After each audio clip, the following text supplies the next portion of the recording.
ಏನು? ಹೌದಾ? ಎಂಥ ಮಾತು ಹೇಳ್ತಿದ್ದೀರಿ? ಅವರು ನೋಡಬೇಕು ಅನ್ನೋದು ಹೆಚ್ಚು, ಇವರುಗಳು ನಿಮ್ಮ ಮನೆಗೆ ಬರೋದು ಹೆಚ್ಚು. ಖಂಡಿತ ಕಳಗಿಸ್ಕೊಡ್ತೀನಿ. ಭರತ್ಗೂ ಫೋನ್ ಮಾಡಿ ಹೇಳ್ತೀರಾ? ಹೌದು, ಆಫೀಸ್ಗೆ ಹೋಗಿದ್ದಾನೆ. ಓಕೆ, ನೀವು ಪುರ್ಸೊತ್ತು ಮಾಡಿಕೊಂಡು ಮನೆ ಕಡೆ ಬನ್ನಿ. ಏನು? ಓ ಎಸ್, ಸೊಸೆ ಬಂದಮೇಲೆ ಕಂಪ್ಲೀಟ್ ರಿಟೈರ್ಮೆಂಟ್ ಅವಳದು ಎಂದು ನಕ್ಕು. ಖಂಡಿತ ಅವರಿಬ್ಬರು ಬರ್ತಾರೆ, ಇವತ್ತೇ ಕಳಗಿಸ್ಕೊಡ್ತೀನಿ. ನಮಸ್ಕಾರ ಎನ್ನುತ್ತಾ ಫೋನ್ ಇಟ್ಟವರೇ ಮಡದಿಗೆ ಕೂಗು ಹಾಕಿದ್ರು. ಇಂದು ಇಂದು ಬಾ ಇಲ್ಲಿ.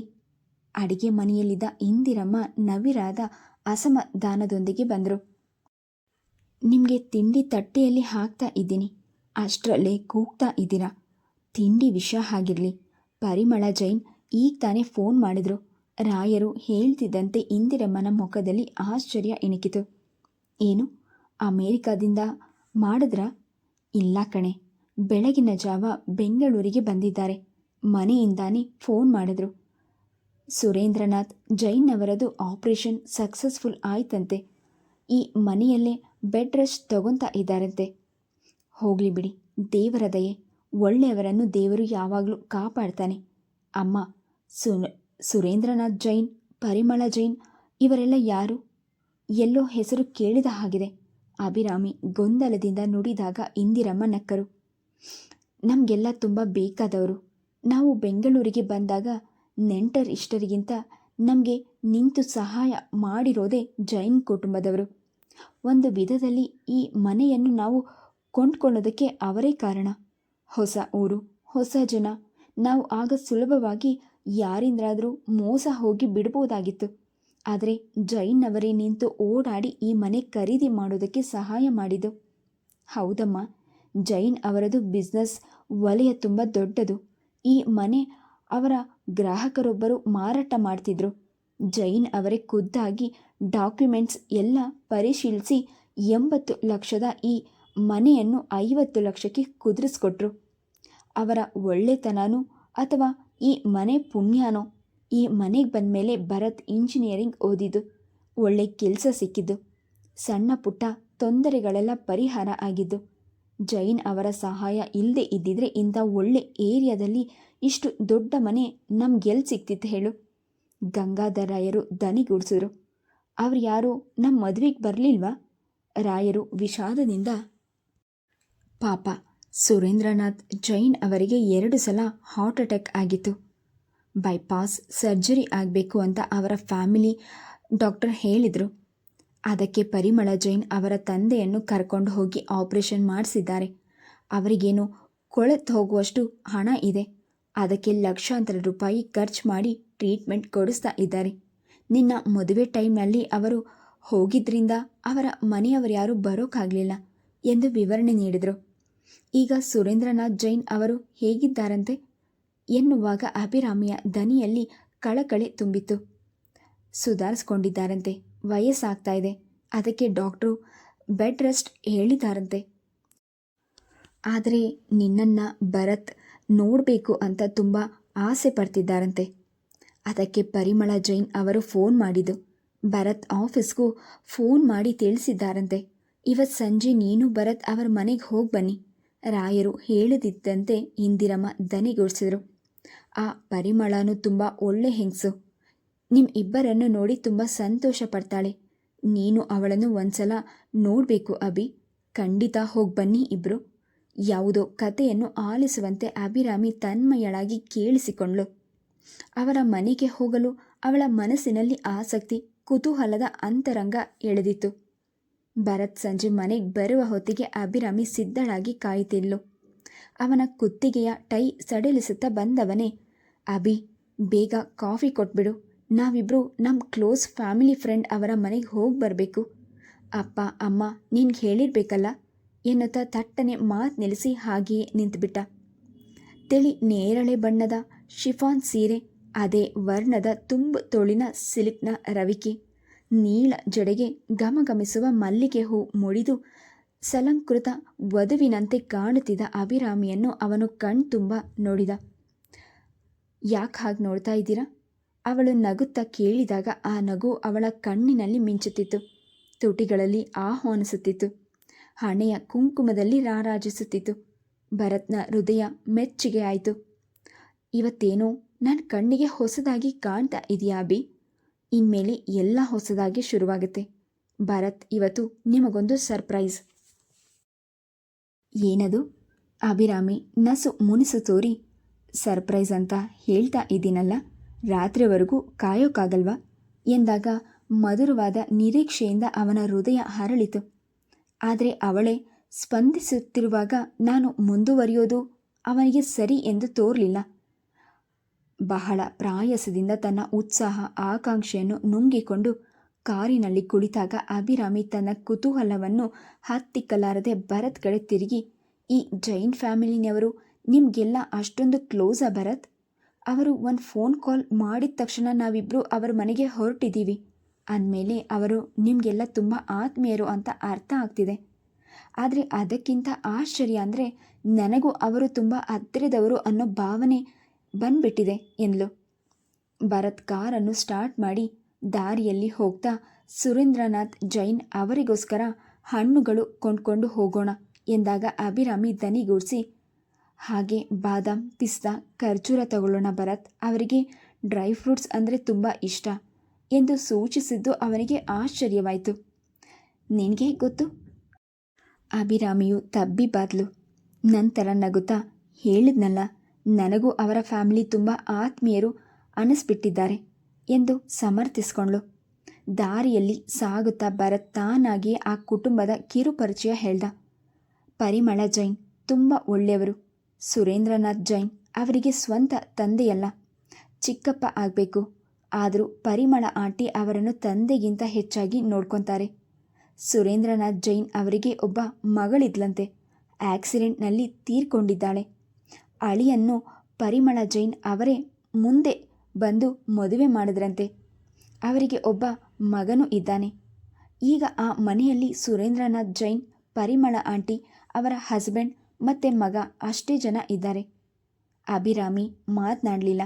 ಸುಮ್ಮನೆ ಕಿಟಕಿಯಿಂದ ಹೊರಗೆ ನೋಡುತ್ತಿದ್ಲು. ಅವಳ ಹುಬ್ಬುಗಳ ನಡುವೆ ನವಿರಾಗಿ ಗಂಟು ಮೂಡಿತು. ಭವ್ಯವಾದ ಮಹಲಿನ ಮುಂದೆ ಕಾರ್ ನಿಂತಾಗ ಅಭಿರಾಮಿ ಬೆರಗುಗಣ್ಣಿನಿಂದ ಅದನ್ನು ವೀಕ್ಷಿಸಿದ್ಲು. ಪುರಾತನದ ಅರಮನೆ ಎನ್ನುವಂತಿದ್ದ ಭವ್ಯ ಬಂಗಲೆ ಯಾವುದೋ ನೆನಪನ್ನು ಹೊತ್ತು ತಂದು ಅವಳ ಹೃದಯದಲ್ಲಿ ರಂಗಗಳನ್ನೆಬ್ಬಿಸಿತು. ಗೇಟಿನ ಬಳಿ ಇದ್ದ ಗೂರ್ಖ ಭರತ್ನ ಮುಖ ನೋಡುತ್ತಲೇ ಗೇಟನ್ನು ವಿಶಾಲವಾಗಿ ತೆರೆದ.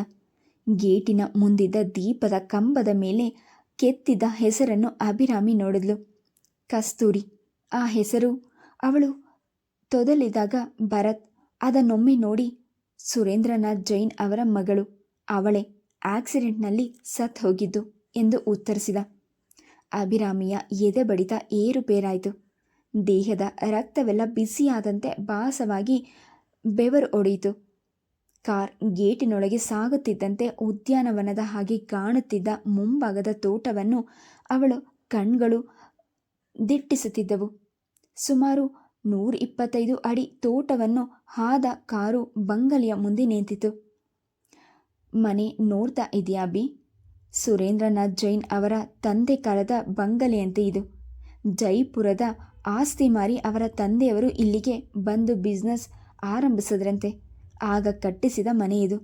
ಹಳೆ ಕಾಲದ ಈ ತರಹ ಬಂಗಲೆ ನಾನು ಹಳೆ ಹಿಂದಿ ಚಿತ್ರಗಳಲ್ಲಿ ನೋಡಿದ್ದೆ ಅಷ್ಟೇ. ನಿನಗೂ ಹಾಗೆ ಅನ್ನಿಸ್ತಾ ಇರಬಹುದಲ್ವಾ? ಅವಳಿಗೆ ಅನ್ನಿಸ್ತಾ ಇದೆ ಬೇರೆ. ಭರತ್ನ ಮಾತುಗಳು ಎಲ್ಲೋ ಕನಸಿನಲ್ಲಿ ಕೇಳಿ ಬರುತ್ತಿದ್ದಂತೆ ಭಾಸವಾಗ್ತಿತ್ತು.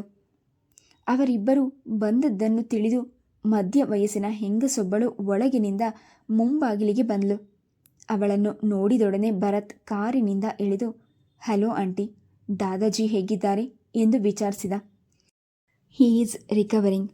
ನಿಮ್ಮ ಇಬ್ಬರಿಗೋಸ್ಕರ ಎದುರು ನೋಡ್ತಿದ್ದಾರೆ. ಸೊ ದಿಸ್ ಈಸ್ ಅಭಿರಾಮಿ ಎಂದು ಆಕೆ ಸ್ನೇಹದಿಂದ ಅಭಿರಾಮಿಯ ಕಡೆ ನೋಡಿದ್ಲು. ಎಸ್ ಆಂಟಿ, ಇವಳೇ ನನ್ನ ಅರ್ಧಾಂಗಿನಿ ಅಭಿರಾಮಿ. ಅಭಿ, ಇವರು ಪರಿಮಳ ಜೈನ್. ಭರತ್ ಮೆಲ್ಲನೆ ಅವಳ ಭುಜ ಹಿಡಿದು ಅಳ್ಳಾಡಿಸಿ, ಆಂಟಿಗೆ ಹಲೋ ಹೇಳು ಎಂದು ಪಿಸುಗುಟ್ಟಿದಾಗ ಕೀಲಿಕೊಟ್ಟ ಗಂಬೆಯಂತೆ ಅಭಿರಾಮಿ ಯಾಂತ್ರಿಕವಾಗಿ ಕೈ ಮುಗಿದ್ಲು. ಬನ್ನಿ ಒಳಗೆ. ಪರಿಮಳ ನಗು ಮೊಗದಿಂದ ಸ್ವಾಗತ ನೀಡಿ ಒಳಗೆ ಕರೆದೊಯ್ದಳು. ಭರತ್ ಅಭಿರಾಮಿಯ ಕಡೆ ಬಾಗಿ, ಏನು ಈ ಅರಮನೆ ನೋಡಿ ದಂಗಾಗ್ಬಿಟ್ಯಾ ಎಂದು ಮೆಲ್ಲು ದನಿ ಬೀರಿದ. ಆದರೆ ಅಭಿರಾಮಿ ಆ ನಗೆಯನ್ನು ಹಿಂತಿರುಗಿಸಲಿಲ್ಲ. ಅವಳು ನಿಜವಾಗಿಯೂ ದಂಗ್ ಬಡಿದು ಹೋಗಿದ್ಲು. ಆದರೆ ಮನೆಯನ್ನು ನೋಡಿ ಅಲ್ಲ. ಪರಿಮಳ ಜೈನ್ ಅವಳ ಚಿತ್ತವನ್ನು ಕಲಕಿದ್ಲು. ಎತ್ತರದ ನಿಲುವಿನ ತುಸು ಶ್ಯಾಮಲ ವರ್ಣದ ಸಾಧಾರಣ ರೂಪಿನ ಹೆಂಗಸು ಪರಿಮಳ. ಆದರೂ ಅವಳಲ್ಲಿ ಶ್ರೀಮಂತಿಕೆ ಭೋಗ್ಯದ ಆವರಣ ಎದ್ದು ಕಾಣುತ್ತಿತ್ತು. ಅಚ್ಚ ಬಿಳುಪಿನ ಮೇಲೆ ಪಾರ್ಸಿ ಎಂಬ್ರಾಯ್ಡ್ರಿ ಮಾಡಿದ ಸೀರೆ ಅವಳ ನಿಲುವಿಗೆ ಗಾಂಭೀರ್ಯದ ಬೆರಗು ಕೊಟ್ಟಿತು. ಕಿವಿಯಲ್ಲಿ ಹೊಳೆಯುತ್ತಿದ್ದ ವಜ್ರದ ಓಲೆ, ಕುತ್ತಿಗೆಯಿಂದ ನಾಭಿಯವರೆಗೂ ಇಳಿಬಿಟ್ಟಿದ ಬೆರಳ ಅಗಲದ ಚಿನ್ನದಲ್ಲಿ ಸುತ್ತಿದ್ದ ಕರಿಮಣಿಯ ಸರ, ಬೆರಳಲ್ಲಿ ವಜ್ರದ ಉಂಗುರ, ಸೀರೆಯ ಸೆರಗಿನಿಂದ ಇಳಿಬಿಟ್ಟಿದ್ದ ರೇಷ್ಮೆ ಕುಚ್ಚುಗಳು ಅವಳ ಉತ್ತಮ ಅಭಿರುಚಿಯನ್ನು ಸಾರುತ್ತಿದ್ದವು. ಅವಳುಗಳನ್ನು ಕೂಲಂಕುಷವಾಗಿ ನೋಡುತ್ತಿದ್ದಂತೆ ಹೃದಯದಲ್ಲಿ ಉದ್ಭವವಾದ ಭಾವನೆಗಳ ಮಹಾಪೂರವನ್ನು ನಿಯಂತ್ರಿಸಿಕೊಳ್ಳಲು ಅಭಿರಾಮಿಗೆ ಬಹಳ ಪ್ರಯಾಸವಾಗಿತ್ತು. ಮನೆಯೊಳಗೆ ಕಾಲಿಟ್ಟೊಡನೆ ಯಾವ ದಿಕ್ಕಿಗೆ ಹೋದರೂ ಕಳೆದು ಹೋಗುವೆನೆಂಬ ಭ್ರಮೆ ಹುಟ್ಟಿಸುವಂಥ ವಿಸ್ತಾರವಾದ ಹಜಾರದಲ್ಲಿ ಗೋಡೆಗೆ ತೂಗು ಹಾಕಿದ ಹಳೆ ಮಾದರಿಯ ಜಾಲಚಿತ್ರಗಳು ರಾರಾಜಿಸುತ್ತಿದ್ದವು. ಕೆಂಪು ಬಣ್ಣದ ರತ್ನ ಗಂಬಳಿಯ ಮೇಲೆ ತಮ್ಮ ಸ್ಥಾಪನೆ ಬೀರಿದ ಪೀಠೋಪಕರಣಗಳು ಗಟ್ಟಿಮುಟ್ಟಾದ ಮರದಿಂದ ಮಾಡಿದ ಪುರಾತನ ಕಾಲದ ವಿನ್ಯಾಸವೇನೆಂದು ಸಾರಿ ಹೇಳುತ್ತಿದ್ದವು. ಅಪ್ಪಾಜಿ ಮಹಡಿ ಮೇಲಿದ್ದಾರೆ ಬನ್ನಿ ಎಂದು ಪರಿಮಳ ನಿರ್ದೇಶಿಸಿದಾಗ ಚಿತ್ತಾಕರ್ಷದಿಂದ ರಚನೆ ಮಾಡಿದ ಕಟ್ಟಿಸಿದ ಅಗಲವಾದ ಹಾಲು ವರ್ಣದ ಮೆಟ್ಟಿಲುಗಳನ್ನು ಏರು ಹೋಗುತ್ತಿದ್ದಂತೆ ಅಭಿರಾಮಿಯ ಮನಸ್ಸು ಕ್ಷಣ ಕ್ಷಣಕ್ಕೂ ಉದ್ವೇಗಗೊಳ್ಳುತ್ತಿತ್ತು. ಅದರ ಪರಿವೇ ಇಲ್ಲದೆ ಭರತ್ ಪರಿಮಳ ಜೊತೆ ಸುರೇಂದ್ರನಾಥ್ ಜೈನರ ಆರೋಗ್ಯದ ಬಗ್ಗೆ ಚರ್ಚಿಸುತ್ತಾ ಮುಂದೆ ಹೊರಟ. ಮಹಡಿಯ ಮೇಲೆ ಹಾದು ಹೋಗುತ್ತಿದ್ದಂತೆ ಮತ್ತೊಂದು ವಿಶಾಲವಾದ ಹಜಾರ. ಅಲ್ಲಿ ಮೆರೂನ್ ಬಣ್ಣದ ಮೆತ್ತನೆಯ ಸೋಫಾಗಳು ಹಾಗೂ ಅದೇ ಬಣ್ಣದ ಒರಗು ದಿಂಬುಗಳನ್ನು ಅಳವಡಿಸಿದ್ದು ಉಯ್ಯಾಲೆಯ ಇಕ್ಕೆಲದಲ್ಲೂ 4 ಎತ್ತರದ ಊದಾನಿಗಳು ಹಸಿರು ಬಣ್ಣದ ಒಳ ಸಸ್ಯಗಳನ್ನು ಹೊತ್ತು ನಿಂತಿದ್ದವು. ಈ ಉಯ್ಯಾಲೆ ಆಗ ಇರಲಿಲ್ಲ. ಅಭಿರಾಮಿಯ ಕೊರಳಿನಿಂದ ಹೊರಟ ಮಾತುಗಳು ಭರತನ ಕಿವಿಗೆ ಸ್ಪಷ್ಟವಾಗಿ ಕೇಳಿಸಿತು. ಏನಾಯ್ತು ಅಭಿ, ಯಾಕಿಲ್ಲೇ ನಿಂತಿದೀಯಾ ಎಂದು ಹಿಂದೆ ತಿರುಗಿ ಅವಳ ಬಳಿಗೆ ಬಂದ.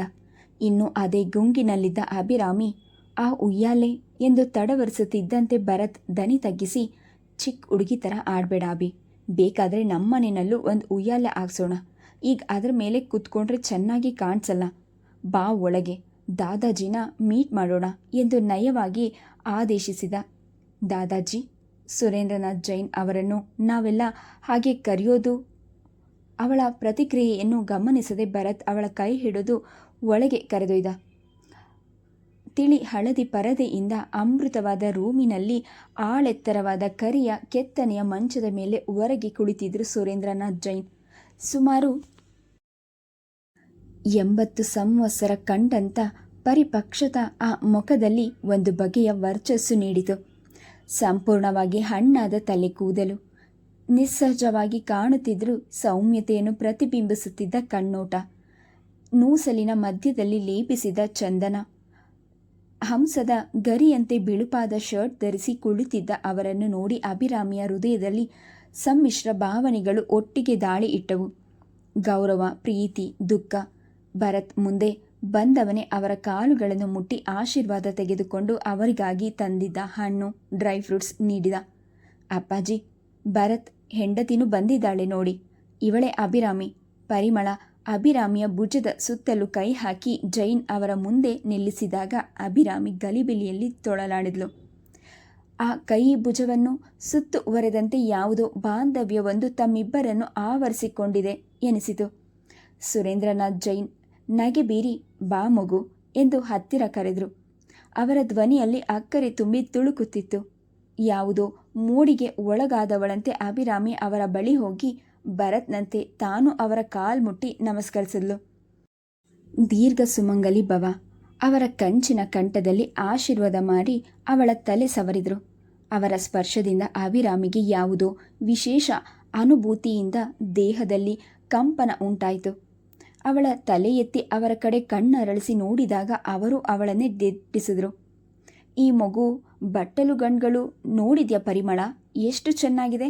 ಪರಿಮಳ ನಗುತ್ತಾ, ಭರತ್ ಸೆಲೆಕ್ಷನ್ ಇಷ್ಟು ಚೆನ್ನಾಗಿದೆ ಅಂತ ಇವತ್ತೇ ನನಗೆ ಅರ್ಥ ಆಗಿದ್ದು ಎಂದು ಮೆಚ್ಚುಗೆ ಸೂಚಿಸಿದ್ರು.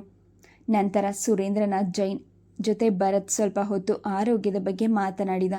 ಅವರು ಭರತ್ ತಂದೆ ತಾಯಿಯನ್ನು ವಿಚಾರಿಸ್ಕೊಂಡ್ರು. ಅಪ್ಪ ಅಮ್ಮನೂ ನಿಮ್ಮನ್ನು ನೋಡೋಕೆ ಬರ್ತೀವಿ ಅಂತ ಹೇಳ್ತಿದ್ದಾರೆ ಎಂದು ಭರತ್ ಅವರಿಗೆ ಹೇಳಿದ. ಅಷ್ಟರಲ್ಲಿ ಪರಿಮಳ ಮಾತಿನ ಮಧ್ಯ ಪ್ರವೇಶ ಮಾಡುತ್ತಾ, ಅಪ್ಪಾಜಿ ಜೊತೆ ಮಾತನಾಡ್ತಾ ಕೂತಿದ್ರೆ ಉಪಹಾರ ಎಲ್ಲ ಹಾರಿ ತಣ್ಣಗಾಗಿ ಬಿಡುತ್ತೆ. ಇಬ್ಬರು ಎದ್ದು ಬನ್ನಿ, ಉಪಹಾರ ಸೇವಿಸಿದ ಮೇಲೆ ಮಾತು ಎಂದು ಭರತ್ ಬೇಡ ಬೇಡ ವೆಂದರೂ ಲೆಕ್ಕಿಸದೆ ಅವರಿಬ್ಬರನ್ನು ಡೈನಿಂಗ್ ಹಾಲ್ಗೆ ಕರೆದೊಯ್ದಳು. ಬಾದಾಮಿ ಆಕಾರದ ಕಲಾತ್ಮಕವಾದ ಟೇಬಲ್ ಮೇಲೆ ಬೆಳ್ಳಿ ತಟ್ಟೆ, ಲೋಟ, ಬಟ್ಟಲು ಹಾಗೂ ಚಮಚಗಳನ್ನು ಜೋಡಿಸಲಾಗಿತ್ತು. ಪರಿಮಳ ತಾನೇ ನಿಂತು ಬೆಳ್ಳಿ ಬಟ್ಟಲುಗಳಲ್ಲಿ ಸಿಹಿ ಬಡಿಸಿದ್ಲು. ಭರತ್ಗೆ ನಮ್ಮ ಮನೆಯಲ್ಲಿ ಮಾಡುವ ಬಾದಾಮ್ ಖೀರ್ ತುಂಬ ಇಷ್ಟ. ಅದಲ್ಲದೆ 4-6 ಬಗೆಯ ವಿಶೇಷ ಖಾದ್ಯಗಳು ಆಣೆಯಾಗಿದ್ದನ್ನು ಕಂಡು ಭರತ್ ಆಶ್ಚರ್ಯದಿಂದ ಹುಬ್ಬೇರಿಸಿ, ಆಂಟಿ ಇಷ್ಟೊಂದೆಲ್ಲ ಯಾಕೆ ಮಾಡಿಸಿದ್ರಿ ಎಂದು ಉದ್ಗಾರ ತೆಗೆದ. ಹಾಗಂತೀಯ, ನಿನ್ನ ಮದುವೆಗಂತೂ ಒಂದು ಉಡುಗೊರೆ ಕೊಡೋಕೆ ಆಗಲಿಲ್ಲ. ಹೊಸದಾಗಿ ಮದುವೆ ಆಗಿರೋ ನಿಮ್ಮ ಇಬ್ಬರನ್ನು ಮನೆಗೆ ಕರೆದು ಇಷ್ಟು ಸತ್ಕಾರ ಮಾಡೋದಿದ್ರೆ ಹೇಗೆ? ನೀವು ನಮ್ಮ ಜೊತೆ ಕೂತ್ಕೋಬೋದಲ್ಲ ಆಂಟಿ. ಇವತ್ತು ನನಗೆ ಅತಿಥಿ ಸತ್ಕಾರ ಮಾಡೋಕೆ ಬಿಟ್ಬಿಡಿ. ಯಾಕಂದರೆ ನಿನ್ನ ಹೆಂಡತಿ ಮೊದಲ ಬಾರಿ ನಮ್ಮ ಮನೆಗೆ ಬಂದಿದ್ದಾಳೆ ಎಂದು ಪರಿಮಳ ನಗೆ ಆಡಿದ್ಲು. ಅಂಕಲ್ ಎಲ್ಲಿ ಕಾಣಿಸ್ಲಿಲ್ಲ? ಭರತ್ ಪ್ರಶ್ನಿಸಿದ. ಗೊತ್ತೇ ಇದೆಯಲ್ಲಪ್ಪ, ಬಿಸ್ನೆಸ್ ಸಲುವಾಗಿ ತಿಂಗಳಿಗೆ 20 ದಿನ ಟೂರ್ ಮೇಲೆ ಇರ್ತಾರೆ. ಬರೋದು ಇನ್ನು 15 ದಿನ ಆಗುತ್ತೆ. ಜೈಪುರ್ನಲ್ಲಿ ನಮ್ಮ ಬ್ರಾಂಚ್ ಆಫೀಸಿನ ಕೆಲಸ ಇದೆ ಅಂತ ಫೋನ್ ಮಾಡಿದರು. ಇನ್ನು ನನ್ನ ಮಗನ ವಿಷಯ ಗೊತ್ತೇ ಇದೆ. ಈ ವರ್ಷ MB ಕೊನೆ ಸೆಮಿಸ್ಟರ್, ಕಾಲೇಜ್ ಪ್ರಾಜೆಕ್ಟ್ ವರ್ಕ್ ಅಂತ ಮನೆಯೇ ಸೇರಲ್ಲ ಪುಣ್ಯಾತ್ಮ ಎಂದು ಹೇಳುವಾಗ ಅವಳ ಮುಖದಲ್ಲಿ ಪ್ರೀತಿ ಅಭಿಮಾನ ತುಂಬಿತ್ತು. ಪರಿಮಳ ಇಬ್ಬರಿಗೂ ಉಪಚಾರ ಮಾಡಿ ಬಡಿಸುತ್ತಿದ್ದರೂ ಅಭಿರಾಮಿಗೆ ತಾನು ಏನೋ ತಿನ್ನುತ್ತಿದ್ದೇನೆಂಬ ಪರಿವೇ ಇರಲಿಲ್ಲ. ತಟ್ಟೆಗೆ ಹಾಕಿದ್ದೆಲ್ಲ ಯಾಂತ್ರಿಕವಾಗಿ ತಿಂದು ಎದ್ಲು. ಆಂಟಿ ನಾವಿನ್ನು ಹೊರಡ್ತೀವಿ ಭರತ್ ಹೇಳಿದಾಗ ಪರಿಮಳ ಅವನನ್ನು ತಡೆದು, ಹೋಗೋಕ್ಕೆ ಮುಂಚೆ ಅಪ್ಪಾಜಿ ರೂಮಿಗೆ ಬರಬೇಕು ಅಂತ ಹೇಳಿದ್ದಾರೆ, ಬನ್ನಿ ಎಂದು ಮತ್ತೆ ಅವರ ರೂಮಿಗೆ ಕರೆದೊಯ್ದಳು. ಸುರೇಂದ್ರನಾಥನು ಮಲಗಿದ ಮಂಚ ಖಾಲಿಯಾಗಿತ್ತು. ಆ ರೂಮಿಗೆ ಹೊಂದಿಕೊಂಡಂತಿದ್ದ ಇನ್ನೊಂದು ರೂಮಿನ ಬಾಗಿಲು ತೆರೆದಿದ್ದನ್ನು ನೋಡಿ ಪರಿಮಳ ಮುಖ ಗಂಭೀರವಾಯಿತು. ಎದ್ದು ಓಡಾಡಬೇಡಿ ಅಂತ ಹೇಳಿದ್ರೆ ಕೇಳಲ್ಲ, ಏನು ಬೇಕು ಅಂತ ಹೇಳಿದ್ರೆ ನಾನೇ ಕೊಡ್ತಿದ್ದೆ ಎಂದು ತನಗೆ ತಾನೇ ಗೊಣಗಿಕೊಳ್ಳುವಂತೆ ನೋಡಿದ್ಲು. ಅಷ್ಟರಲ್ಲಿ ಸುರೇಂದ್ರನಾಥರ ಕಂಚಿನ ಕಂಠ ಕೇಳಿಸಿತು. ಎಲ್ಲರೂ ಇಲ್ಲಿಗೆ ಬನ್ನಿ.